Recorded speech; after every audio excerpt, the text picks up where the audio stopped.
आणि सगळ्यात महत्त्वाची आणि तितकीच मोठी बातमी कोकण रेल्वे संदर्भातली आहे। कोकण रेल्वे तब्बल 26 तासांनंतर पुन्हा एकदा रुळावर आली आहे। त्यामुळे कोकण रेल्वेने प्रवास करणाऱ्या प्रवाशांना एक मोठा दिलासा मिळतोय। दरड कोसळल्यामुळे कोकण रेल्वे ठप्प झाली होती। गेल्या 26 तासांपासून कोकण रेल्वे ठप्प होती। अखेर कोकण रेल्वे आता सुरू झाली आहे।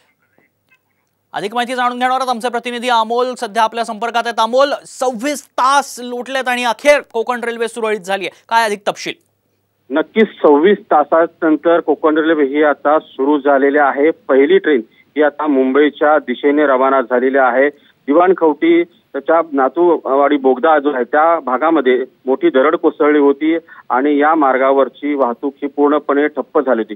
काल सायंकाळी ही दरड या मार्गावर कोसळल्याने या मार्गावरची वाहतूक ही पूर्णपणे ठप्प झाली होती। तेव्हापासून आतापर्यंत या दरड हटवण्याचं काम हे युद्धपातळीवर सुरू होतं। मात्र आता हे काम पूर्ण झालेलं आहे आणि या मार्गावरून आता ही पहिली ट्रेन मुंबईच्या दिशेने रवाना होते। या ट्रेन नंतर ज्या थांबलेल्या ट्रेन आहेत त्या ट्रेन देखील आता रवाना केल्या जातील। मग दक्षिणेच्या दिशेने असतील किंवा मुंबईच्या दिशेने जाणाऱ्या ट्रेन असतील, या ट्रेन नंतर पुन्हा रवाना केल्या जातील।